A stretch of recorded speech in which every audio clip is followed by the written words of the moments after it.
Bon après-midi tout le monde. Okay, it is working. Excellent. Now I got to live up to what you just said. Dan? C'est un grand plaisir d'être ici après-midi.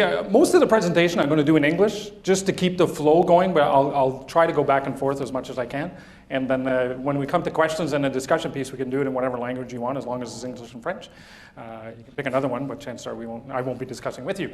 I'll stick to the two. So, ethics. It's interesting. I was yesterday in Kelowna speaking to the Canadian Wildfire Services. I was a part of a panel that dealing with gender, resiliency, and leadership.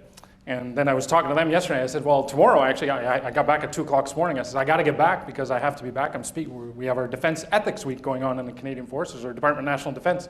And they all thought it was quite funny that we only do ethics for a week at a time out of 365 days a year. Right? I said, well, no, I said, we focus on it for a week. Right? But this is the importance of what is going on here, mon colonel, and to the team from the Directorate of Ethics. It's, this is most probably one of the biggest topics that we have. This is the thing that is going to make the difference. This is make us sink or swim. Because a lot of it, what we do, comes out into public domain, public eye, and things like that. And the ethical pieces of what we do, doing things right or doing them wrong, whichever way we end up going down that path, is what is going to determine what Canadian society thinks of us, which is extremely important in an organization of our size in the defense of Canada. Right? So as we do this, I'm going to speak for a little while. The doc's going to cut me off at a certain point here, and this needs to be a discussion of what this is about. Me being the talking head up front is great, but it's it's not what this is about. Ethics is about discussion, it's about understanding, it's about reasoning, and it's about engagement of others, right? And understanding, because everybody has different views of everything, and we'll talk about that as we move along here. So again, first of all, thank you, mon colonel, thanks you, Dr. Walker, Dr. Hare, I don't know if he's here. He's at the US. Oh, okay. Master Warrant Sabal, thank you very much for the opportunity to come and spend some time here. And for everybody that took the time to come and spend some time here and talk about a very, very important subject about the ethics piece. Now we're going to focus on, I guess, leadership. And what I want to focus on is the leadership piece and then the reprisal piece when it comes to ethics and decision making. Right? Because it is an issue. And again, I can relate to some other agencies that I've been dealing with since I've been in this job. And it's very interesting how much impact, negative or positive, that reprisal has when we come into making decisions. So to start it off, like, what is ethics about at the end of the day? Works better when people go back and forth in a discussion. See, I can always count on Jean Denis, right? Do the right thing. Okay, do the right thing. That's at the I'll say at the micro level, right? Of doing the right thing, regardless of, if you're behind a wall and you're whatever, in public or not, is doing the right thing. But at the end of the day, and again, a lot of what I'm going to discuss here is from my personal experiences, right? And what I believe certain things are. If you disagree, we can have a discussion about it, right? But we'll, and move along that way. But I see ethics as being more than that. It's about humanity. If we look at it at a very macro level, it's about humanity, right? And it does come down to what you just said, right? About doing the right thing, but it's how we treat people. Right? When we talk about humanity and things like that, it's not just doing what's good for us. And that's very interesting in an organization like ours, especially on the Canadian Forces side, for the people in uniform, because we're built in a hierarchy and we're progression-based. Right? So a lot of times, depending where you are in your career, you tend to kind of look at things, how is the effect going to be to me? Right? At the end of the day, when we talk about ethics, and when I relate it personally to that humanity piece, it's about doing the right thing for, make it really big, to the world. Right? And at the end of the day, you want to try and make the world a better place, not just for yourself. And ethics falls into that piece, in my view, anyways, as we move along. So CDS opened, was it yesterday? Monday, right? And I'm sure and you know by now that ethical behavior is at the top of his priority list. Right? You'll relate it to op honor right now, but it's not just op honor. It's not just about sexual misconduct. It's about the representation that we have, tout le monde d'entre nous autres qui porte l'uniforme, and the defense team as a whole, what we represent, right? Which is huge. And it's a weight on the shoulders of everybody that's part of this defense team at the end of the day, right? So the nexus of this, however long we're going to spend time here talking about this, is about, do we all work in an ethical climate that is free of reprisal? Now, some people won't want to put their hands up and say yes or no, but just think about it.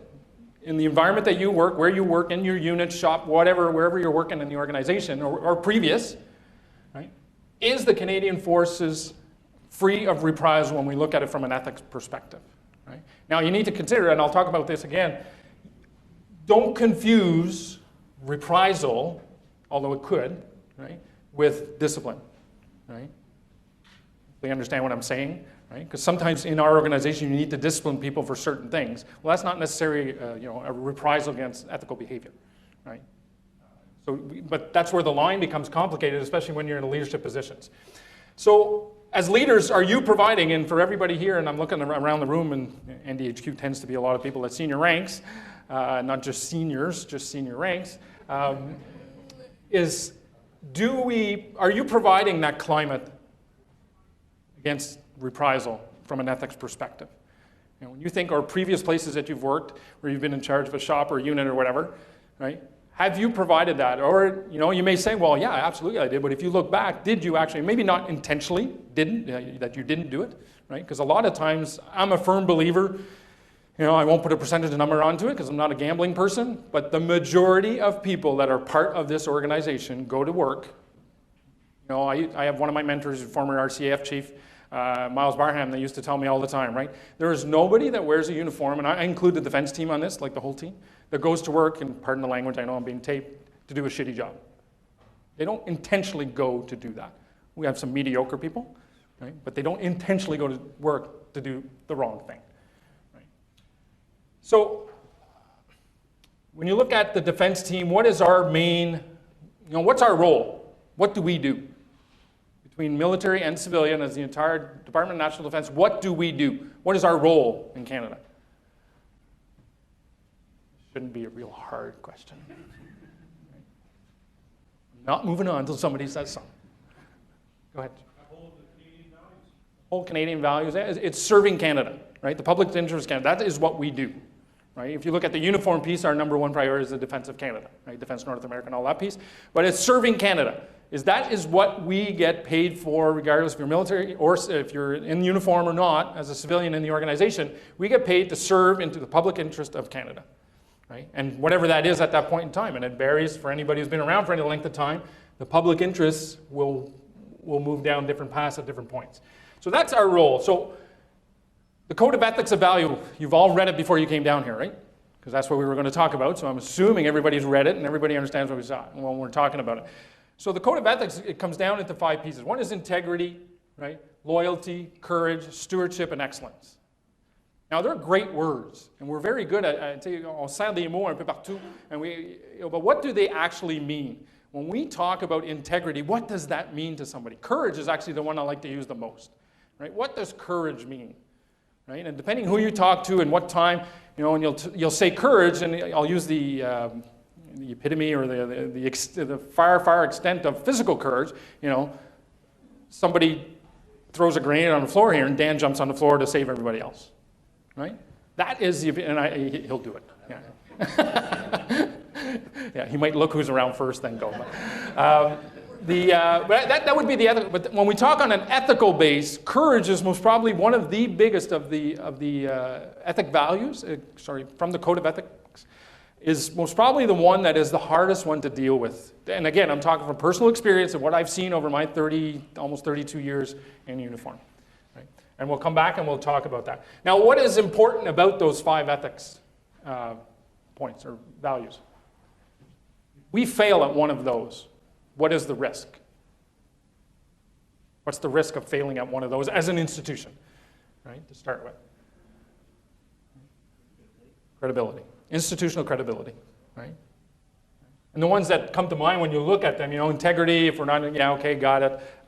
Loyalty, if we're not loyal, in a macro sense, if you're not loyal to the country, the government, got it, then you become a dictatorship and you overthrow government. But if you look at excellence and stewardship, right? And I'll relate stewardship to the one that we most probably dislike the most because we always don't think we have enough. When you look at money and funding and things like that, if we don't manage it properly, there's institutional credibility. And we lived that not that long ago, right? Where a government at a certain point, when we used to call at the senior levels, they had put us in a penalty box because they didn't think we were kind of doing things. Not that we were doing anything illegal, it's just they didn't like the way we were managing things, right? So that thing. And then the stewardship, that is the stewardship. Then the excellence piece, right?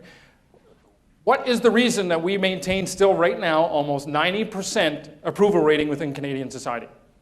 What's the reason that we have that?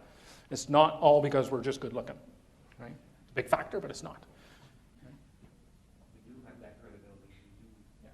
But what are we so good at? Excellence in operation. Operations, right? We have never gone anywhere, including Somalia.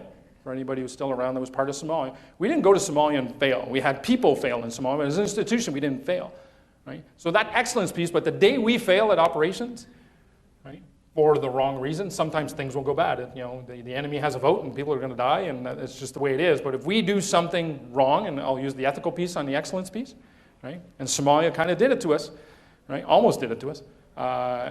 It'll have catastrophic effects to the institutional credibility of the Canadian Armed Forces. Right? So these are 5 points that are extremely, not just relevant, they are the basis of everything that we stand for at the end of the day. And we can't forget them. Right? So they're described as the common values. Now, you know, if you read when you read the defense ethics book, right, it talks about those, and these are expected behaviors from Canadian society. I would like to think, as a Canadian citizen, that they're more than just expected, that they're demanded. Right? That I expect anybody who wears a uniform or works for the department that is defending me, my country, or the citizen of wherever, Cornwall, Ontario, or Saguenay, Quebec, right, that they live by this. That I demand that they're going to live by this. Right? But as you all well know, too often, you know, we don't. Right? Should we be living by these all the time? Right? Absolutely. So the ethical principles, you know, you all understand. I'm going to go them in reverse order. Because I think there's one, although all 3 are extremely important, to me there's one when it comes to us, the people, right, is the most important one, is the one we deal with the most. But so if I back them up backwards, you know, one of the ethical principles, is obey lawful authority, right? Fairly simple, we kind of pretty much understand that, right? The other one is service before self, or serving Canada before you serve yourself, right? And I see people, and especially senior folks in the room, they're all going like this. Right? Absolutely, service before self. I'm in it for the team until the institution says, MWO, you're going to Cold Lake this summer. Well, not me. Somebody else go to Cold Lake, but I'm like, yeah, but what about service before self? But that only works for other people, and right now it's affecting me personally, so yeah, that goes to somebody else now. We have a lot of folks that think that way. A lot of folks, and myself and some of the command chiefs that's friends, deal with it almost on a daily basis, right? But it's you can't, it's, you know, hopefully it doesn't offend anybody, but you cannot be a little bit pregnant. You are either in or you are either out. So if you're in and you believe in that value of service for self, you're in it all the way. It's 100%. It never goes away. Now the most important one, and this is the one where sometimes it becomes difficult, and this is where when we get into talking about the reprisal that I want you guys to engage in, is the respect and dignity of all. Right? We tend to look at that yeah, it's our job. We go in, you know, I'll use Afghanistan as an example. We go in to a battle somewhere, or we're on a mission somewhere else in the world, that we respect even the enemy, right? We respect them for what they are. But we have an issue internal to our organization of where we sometimes forget that. Right? And that's, to me, one of the biggest issues we have right now, and Op Honor is most probably the prime reason, is not prime reason, but prime outcomes of how come we do not have that respect and dignity of all amongst ourselves. The Canadian Forces, including the defense team, so Department of National Defense is one family at the end of the day. Right? We have one mission, we have one goal, right, of what is the expectation of Canada from us. So that makes us a family. Now, families don't always get along, right? You don't have to love everybody in your family, right? But you have to respect everybody in the family, because they all stand for the exact same thing that everybody else is that's inside the organization, right? So it's critical. So why do we sometimes and often get away from it? Now, it becomes a little difficult in the hierarchy when we talk about respect. And I'll ask a quick question. Does, internal to a hierarchy, which is what we are, right? We're built on a rank system. Does respect equal equality?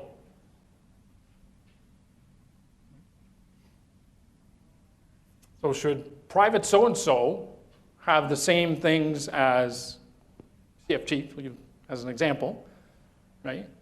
Now, this debate could go on for days, right? Because some people, well, absolutely, right? But there's a difference between equality and equity, right?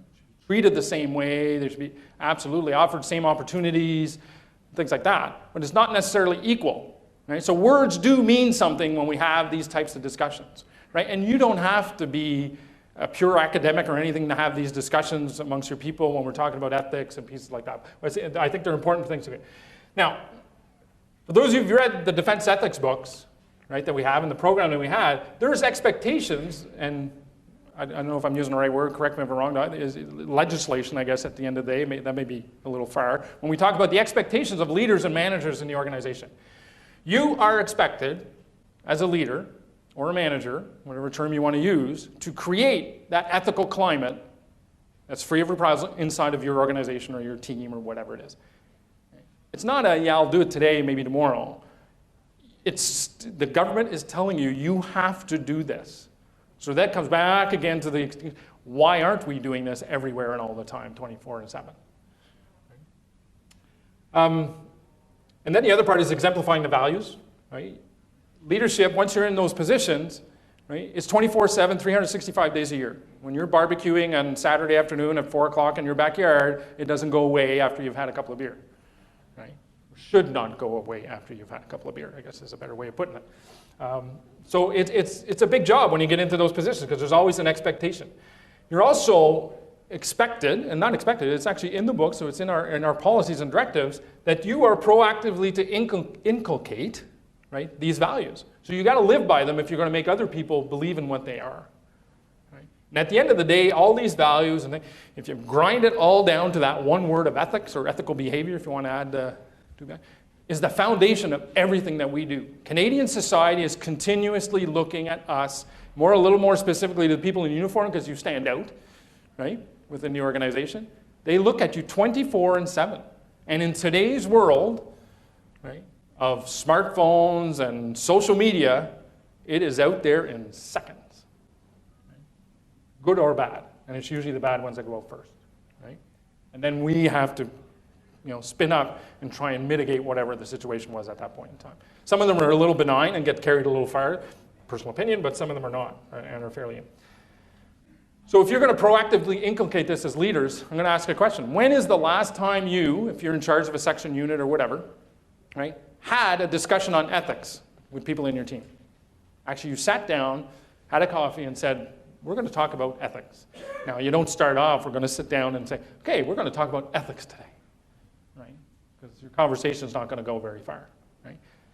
But talk about certain things. Like if I was to ask this room, come back to the word of courage or integrity, any of those words, and I'll ask Sherm what he believes integrity is, and I'll ask Rick, and then I'll come back over here and I'll ask Tony what they are, and most probably we're going to get 3 different definitions. They're most probably going to be fairly similar based on the 3 people I just picked on, right? But if I went around the room, some of you, based on what your values, beliefs, and experiences are going to come up with something fairly different, right? Which can be good, can be bad, right? That's how we evolve. But right now we have these sets of values that we need to basically function by. But it's important, you as leaders, if you're going to push this, and we hear a lot. Colin and I were just talking over here about it. Right? I said jokingly, we're doing ethics for a week, right? We're talking about it for a week, then we put it on the shelf for the next 51 weeks, and then we'll bring it back out in a year from now, right? Well, and a lot of people will come back, and we said again, we're so busy. I get that everywhere I go, and I'm looking at the command chiefs in front of me as they travel around there. Oh my God, so busy. And I'm not doubting everybody is busy. My question is, what are you busy doing? What are you busy at? Because if you don't have time to talk and discuss and think about things like ethics and reflect on them, are you going to have time to deal with the storm that's going to come down the line because we got away from it? And we saw it. I use Somalia again as an example. Right? When that whole incident from Somalia happened, look at the state that we as in, very holistically saying, disbanded an entire regiment over the actions of a little bigger than a handful of people. Right? So do we want to wait till things get to that point to deal with it? But that's your jobs, our jobs, especially down at the tactical level, to be talking about this. Yeah, the actual mission of launching an airplane, sailing a ship, driving vehicles, or doing a section attack is actually what you get paid to do. That's what we do on every single day. You got to be ready to do it, absolutely. But we need our folks to understand what that ethics piece is. Right? So what do we mean by reprisal? If I was to ask you for, I don't need a big book definition, but what do we mean by reprisal in an ethical context? Jean, you're thinking real hard. The other Jean behind you, sorry.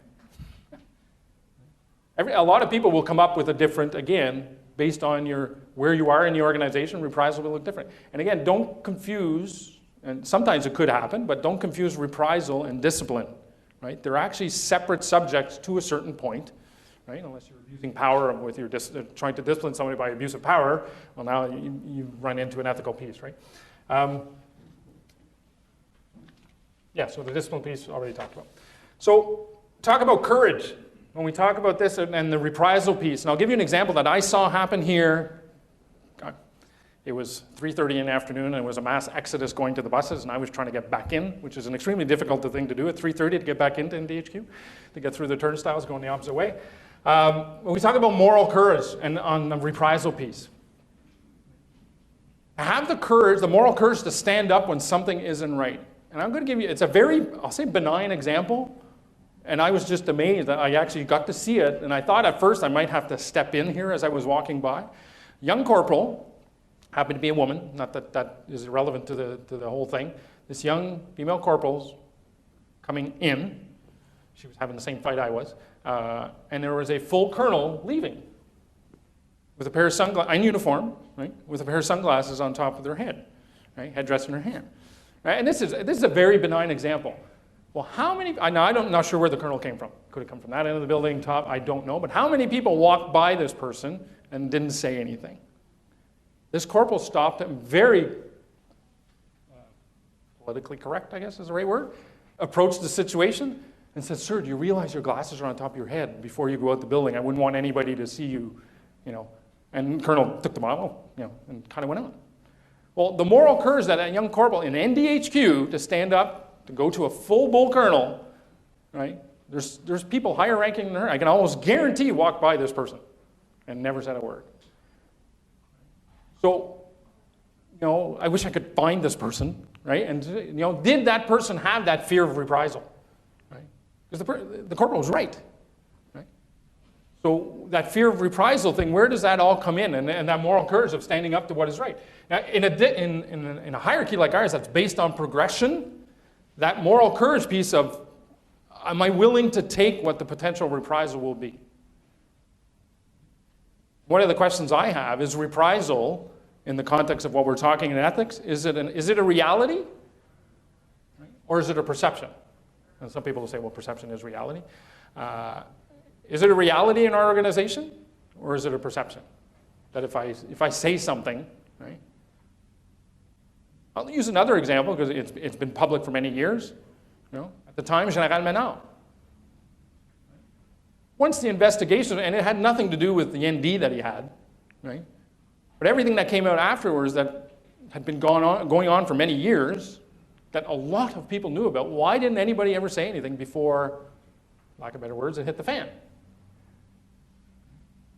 Having that courage for standing up for what's right. When we live in an organization that we stand for something bigger than each and every one of you individually, right? The sum of all parts, we have much bigger the institution what we stand for, right? How can we allow, and I mean, that's one case, but you know, you just take all the incidents that happen on a daily basis. I get the SIRs every single day. You go put some on my desk, and I mean, we just shake our head at some of the stuff that goes on in this organization. People selling drugs out the back of the car, moving weapons across borders, creating child pornography with their own kids and selling it on the internet. You know, I'm not making this stuff up, by the way, right? But now some of this happens, and there is nobody that knows about it. I used to work for a serial killer when I was in Trenton. Nobody knew about it, right? But there's a lot of other things, and if you think back in your career, those are very extreme cases, right? If you think back in your career, how many times did you say, yeah, you know what, that's not right. Is it that big of a deal? I'll just let it go. As soon as you let it go, now that becomes the norm. Ça devient la norme. Right? It's the standard as soon as you let something go by. Right? Now, I'm not telling people run out of here and be the, the ethics police and jamming at everybody, but we have to pay attention to it. So, again, why don't we say anything? We have policies, we got rules, right? We got CFAOs, we got Code of Service Discipline, we have Canadian law. Why don't we say anything when things happen? Don't seem right. Fear of reprisal, and we're human beings. Yes? You get blown up. Get blown up, yeah.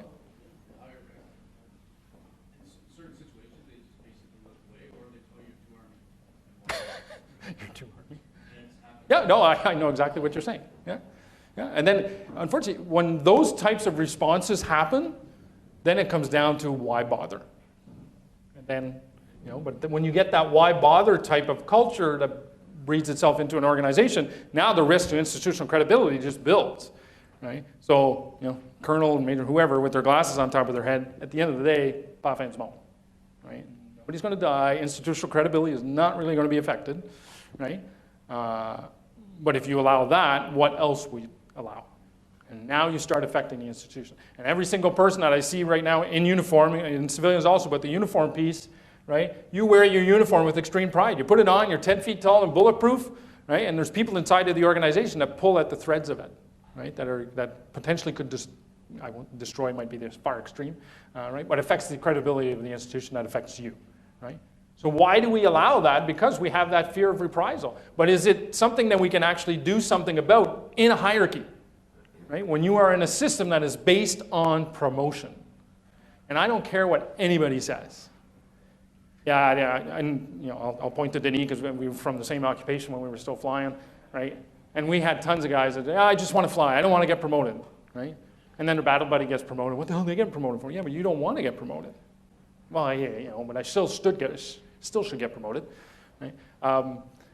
So on a hierarchy that's built in a hierarchy, and the whole idea of being in this organization is progression, right? I truly believe there's not a whole lot of people that do not want to do that progression piece, right?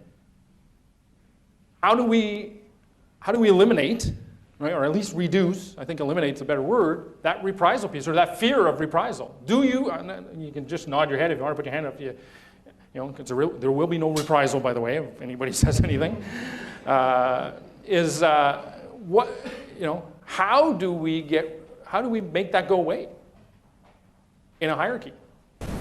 Sir, I think it's your personal courage to stand up and say something is wrong. And you fear reprisal, you've heard that. But people are accepting of it now, because if I say, sir, you're improperly dressed, that's maybe they agree with. They're like, oh, thank you. Right? So you have to have the courage to stand up and say what's on your mind. Yep. People that are around you right now tell you that I'm not afraid to say what's on my mind. And that doesn't hurt. It helps. Now yeah, go ahead. No, go ahead. Because I have the courage to say what's on my mind, and I say it lightly and correctly. And I always have a policy to back me up, and I never go in blind because I fear reprisal. So if you have the courage and the knowledge, you're going to be fine. You have to have that's a great point you just made. You have to have the knowledge of whatever is going on, right? I mean, you've all seen it where you have people that'll go out and it may not be the politically correct term, will just shoot their mouths off about something, but they don't know what they're talking about, right? But that usually comes out at the end, right? That, guess what? That's not the way it is, right? But how do we, in a hierarchy, right, as the leadership folks in the room, so I see a lot of chief warrant officers, colonels, majors, captains in the room, how do you create that climate that people understand that there won't be a reprisal piece to this? Right? Now, situations are different, right? You know, if you're in battle and there's bullets coming in from downrange and you're pumping bullets down the other range, there's not going to be a whole lot of discussion happening because things have got to happen. But most of our day-to-day life in the Canadian Armed Forces, back home in garrison and on the wings and in the fleets, there's time to think and have those discussions about, you know. Now, how many of us as leaders, right, or how many of you have seen it happen to you when you were maybe at a lower rank, or still have it happen to you today, right? Where when somebody approaches you, right, you take that as an attack on your authority. Right? Happens all the time. And in today's generation, anybody here been posted, I'll say in the last 5 to 6 years in CFLRS at the recruit school? Or anybody who has kids in anywhere from I'll say the late teens, early 20s, right? Understand that the generation is different. They want to understand why. And they will ask you the question, and anybody who has kids, 25 times in an hour conversation of why. Why do I get it? They're not, in today's, I firmly believe now that they're not challenging your authority. They just want to understand what is going on. At the end of the day, they'll do it. They may not like it, but at least they understand why they don't like it. And they'll go along. right? But we tend, and a lot of it is our generation. I think generationally, and a lot of us grew up in that generation of, if you, I mean, you know, and Denny and I started as sailors. And Mike, some of the people that we sailed with, some of the yeomans and chiefs we had. That's if you ever said why, well, we wouldn't be here, right? We'd have been bottom of the Atlantic Ocean somewhere, and we would have never been found again, right? Yeah, kicking the shins. So how do we build that climate? How can you, as leadership in the Canadian Forces, build that climate? Set the example? How would you set an example so your people understand that they can do this? Well, you set the example, you let them know that you can do it, and then when somebody does come and do it, you don't put them down. Well, so, yeah, work together. So. And another key piece to that, and hopefully somebody knows it, is that you make other people know, right? That you just don't, I mean, it may be behind a door. When you come out, that person, you know, that don't have to go into details, but that other people understand that, hey, you know, that open door policy is actually open door, right? Chief? The other part is we have to be willing to live the fact that rank isn't an excuse of perfection. We're still human. Allowing that feedback to happen. Absolutely.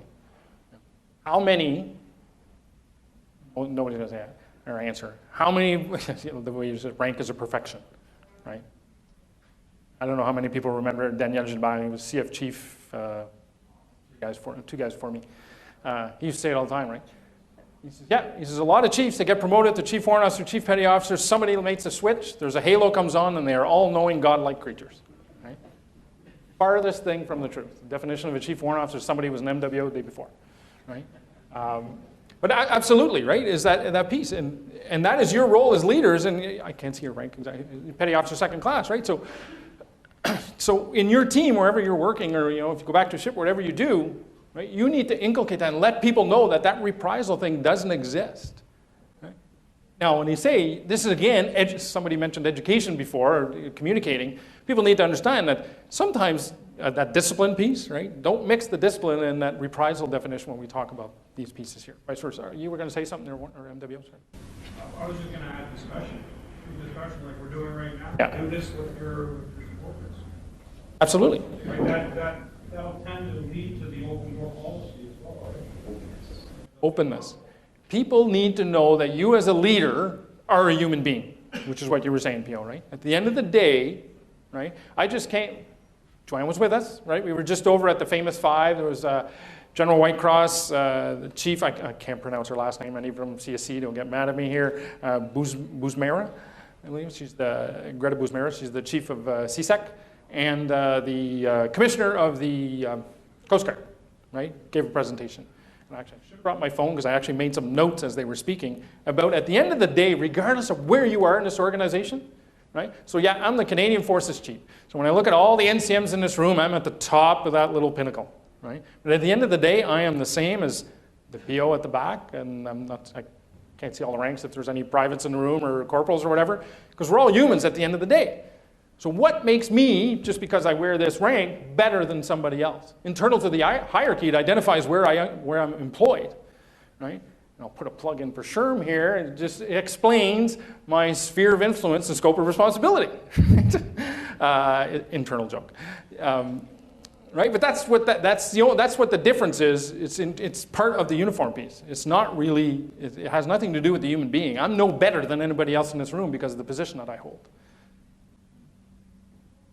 So a couple of other questions I wanted to kind of, so do you think as a hierarchical organization, basé sur une hiérarchie, can we de-link this reprisal? You've kind of answered it a little bit, right, from the hierarchy part. Right? You mentioned openness, you know, and having that ability to discuss, right? Is there any other ways that you can do that, to de-link it, that people understand that I can go as a corporal or as a young captain, and I can go to the colonel and say, yeah, this is just not right. And you know what? Sometimes that person that's coming to bring something forward may not have all the information, and it appears to be not right. But then if that discussion happens because you're open, and they come in and say, then you give them all the facts and everything around it, and it ends up being, actually, there wasn't an ethical issue here. I just didn't have the whole picture. Right? But if you shut them down before they get to your door, and in today's world, right? They pick up the phone or they go on the smartphone and it's in the media, right? Because it's too easy. Unfortunately. It's sometimes not a bad thing, but we won't get into that part of the discussion because we could be here for a while. I mentioned before, so is reprisal, now having discussed a little bit of this, know what you think, is reprisal a reality still in the Canadian Forces? It is? If you were to put it on a scale, 1 to 10, 10 being the worst, where do you think it would fit? And it's just curiosity right now. Where do you think that would fit in there? That it's still here, you know, is it better than it was 10, 20, 25 years ago? Right? I think it's better, yeah, but it's you know, there's that, you know, culture, you know, because a lot of us in this room, when you know, join at a certain time where we look at the hierarchy, and that's where the reprisal piece comes in, right? So there are still people, yes, you do need to have that courage to speak, and you know, and if you go back to your example earlier with Mr. Menard, right? I can tell you that there are people that did bring it up to, that did take the courage to bring it up to him, you know, to make sure that, however, did he choose to listen to them? No. So now it's to go that next step that's, you know, at very different levels. No, You know, so I think the culture is one piece. It's going to take a while to I'd be curious to know, it'd be an interesting study, actually. We talk about that, it's a good example, Denny. Right? So some people know, went to that member, right, and make a generic, went to the person and said, hey, this is wrong. He said, yeah, okay, thanks for coming out, right? I continue on. Now, is your fear of reprisal, if you go above the person, is the reprisal from that person? Is it from the chain of command? Or is it, maybe there won't be reprisal to you, you know, maybe, you know, use that example, somebody goes ahead and they actually do something about it, then, you know, how much of it, depending how big the situation is, and I'm kind of making this very kind of up in the clouds thing, is, well, if I actually bring this up, this is not going to just affect this one person. It's going to affect institutional credibility. This is going to make my unit look bad, right? My team, close by. So how many folks think of it that way and said, well, I'm not going to be that person that's going to put that slap in the face to my unit or to my organization. Is that valid? Well, it's valid, but we need to think about Look what happened to him. They didn't say anything about who was. Yeah. So should something have come up before, you know, it would have been a lot less. Like the impact would have been a lot smaller, I'm sure, but it would have ended up being. More than likely, right? But also the reality is it's easy to sit here after the fact, so this is how it turned out at the time. Hindsight's 2020, right? Armchair quarterbacks. Monsieur Jasson? Yes, Russ, remember that taking and wording, you know, your concerns at the highest level. You know, you're looking at the difference between institutional credibility, you're protecting institution credibility, but for that member to come forward, he may in fact protect the institution, but in fact, really, personally and probably will make his way out of the force. Depending on the severity, all his peers may in fact abandon him just in terms of the unit's reputation being destroyed, and then in turn the members really putting himself on the line. It's a complex system at the end of the day because there's so many pieces intertwined, right? That's Warrant. Reprisal is not always in front of you. It can come from all over. So it's something that can follow you throughout your career. And that's something personally that I found as well. Spoken your mind, especially, you know, in Petawawa as a corporal. Until you get out of Petawawa and the people that you're around, you won't go nowhere. So that's a great point because most of us, I look around the room, we're kind of roughly same generation, ballpark, right? Within a couple of years of each other. But if we take into today, so you go back to Petawawa today, I don't know what trade you are. Okay, so you're a medic. So you go back to Pat and you're working at one of the CDUs or wherever, Field Am, right? And we were talking before about the young folks that join today that have that questioning thing, not authority, they want to know why, right? How are you going to make that? We are the ones that need to adjust. Right? But sir, on the other hand, I think that we have as well. I think it's been give and take. I've seen what was done to me in poor leadership. And I brought that into my leadership style, and I don't do that to others. Right? So I've grown from that. And I think it's a growing process. Like, we're doing all this now, and we will change. And those young people that start coming up, they will bring those values that we're installing now. But it's pushing change, and that's something that takes years. It is. Yeah. And this is great in the sense that we're starting this. 30 years ago when I joined, oh my God, you opened your mouth. You said something massive one day, you were shot right down, right? But now it's, when I speak to my school, that's coordinates, when I spoke with them. Or we brought you to Ottawa, you can say it. A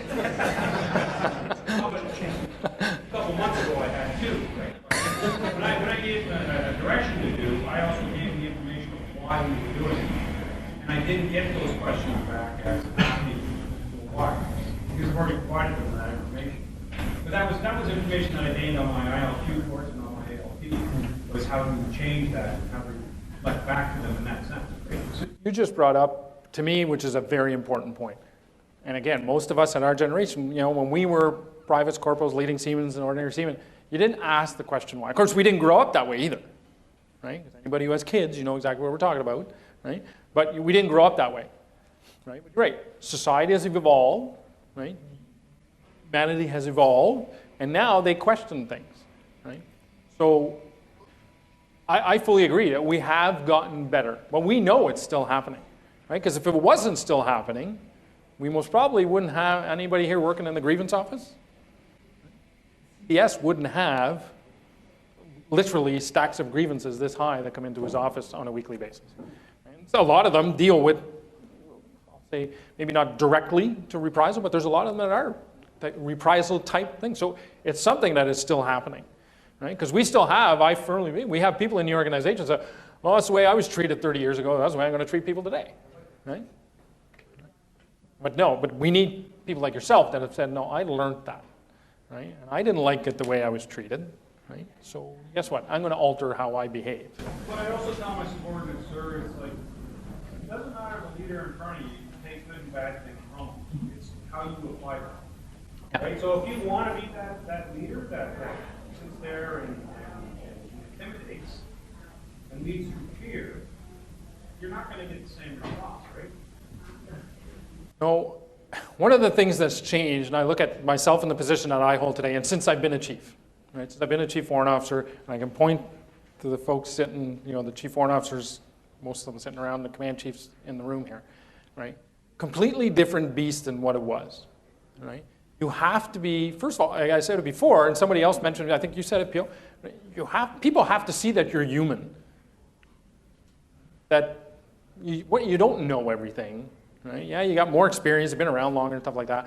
And that, you know, and if people see that you're open, right, and that you have that opportunity when people, you know, come in, you know, and you have that discussion piece, right? But I think what we need to do as leaders, and agree or not, actually I want you to agree with me, is that you need to have those discussions before they become to the point of, you know, you're actually got an incident that you're dealing with.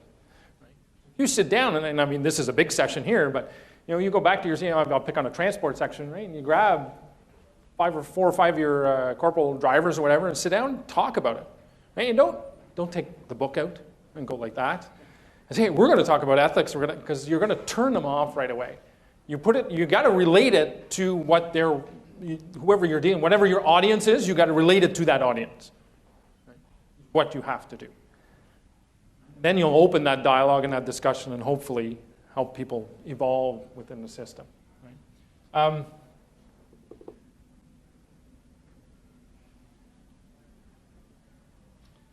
It was actually, Rick sent me an email before I came here.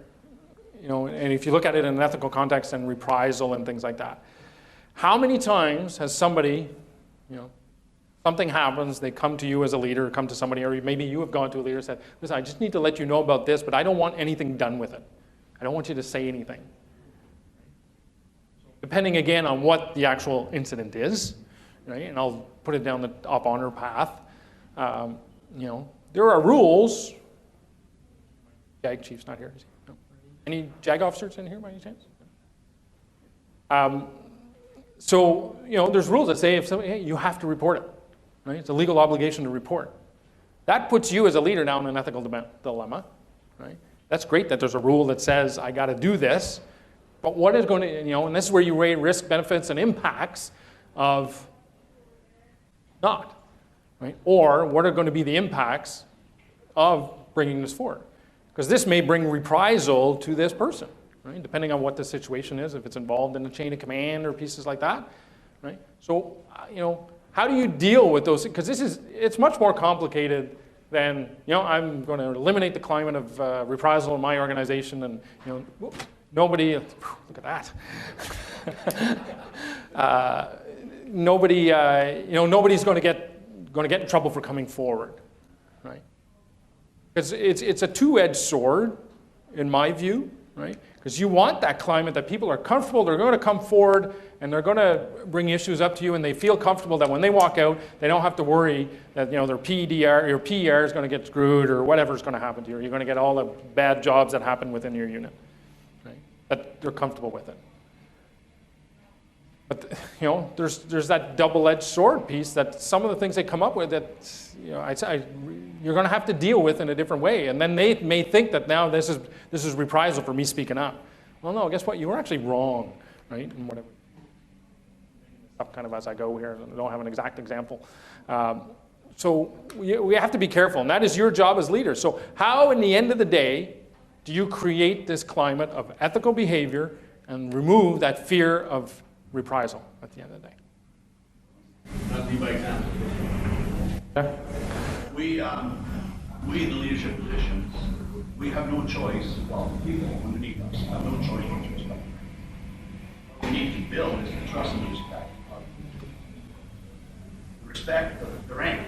We are in our hierarchy, obviously. We must respect the rank above us. But by creating that trust and respect of the person, that's how you lead by example. And that's how you open up your door to things to that. Yeah, Pio. I think we also have to remember that on every uniform that we have in this room, it says, we're here to protect Canada, not the institution. If the institution is being sick, we have to do something to cure that. Absolutely. Or that's our primary goal of Canada. Absolutely. Was there somebody over here for a second? No? Yes. Warrant. Are you still a warrant? Oh, you're an MWO now. Yes, sir. Congratulations. I think another important thing for your organization is to be able to look around and see that all policy and everything applies to everyone equally. It does. Right? Simple things like dress enforcement, I think it was mentioned briefly earlier, conversations that we have. We talk to an NCM, we know it's done, we talk to somebody else and you're going on. Now, policies, rules, regulations, CFAOs all apply to everybody. The issue is what? What's the issue with them? We don't enforce them the same across the board. But the policy's there, right? Post restriction, for an example, right? And things like that. They're there. Right? But why have we in the past, right, when the IR policy all got changed, because we had people abusing it, some people for 11 years. Well, there's somebody inside the institution that knew this was going on for 11 years, that somebody was committing fraud, right? But the policy was there, but it was allowed to. So it's our job as leaders and as members of the institution to enforce it and to protect it. Sure. That's why, sir, there's a difference between doing the right thing and doing things right. Absolutely. But there's certain situations, you as a leader, Master Warrant Officer, right? You have to know what side am I on? Or what side do I have to be on? Right? What side do I have to be on? Do I follow the rule, right? Or do I have to do the right thing at the end of the day? And then you've got to, and this is where this whole fear of reprisal comes in. So I do the right thing for we'll take it to the tactical level, for a member, right? Whatever it may be. The actual rule was this, but we're going to bend this a little bit because it's right for the member. Then the fear of reprisal is that in the context of ethics, you've actually, is it ethically right? right? Again, it comes down to values, beliefs, and everything else of where do I fit in that piece. Yeah, I see somebody else's hand. Yeah, go ahead. You mentioned communication and you do with the personnel. Mentorship is another one as well too. Hiding behind your computer and doing everything by email rather than face-to-face time with your personnel. Anonymity is there, but you're not portraying leadership. Steve, that is one of, I'll say, my pet peeves in this organization, especially when you're down at the unit level, right? So if you're on a base wing or out in the ship, you got to get out from behind that idiot box. But we get so attached for it. And I came down before, I mentioned before about being busy. What are you actually busy at? I know everybody's busy, but what are you busy at? Because when we start thinking that, this stuff, you don't pay attention to it, you're going to deal with it sooner or later, right? Because it's going to come back, right? So I may as well get involved right away, right? And on that reprisal piece. And I think those are all the points that I had. Doc, did you have anything else you wanted to?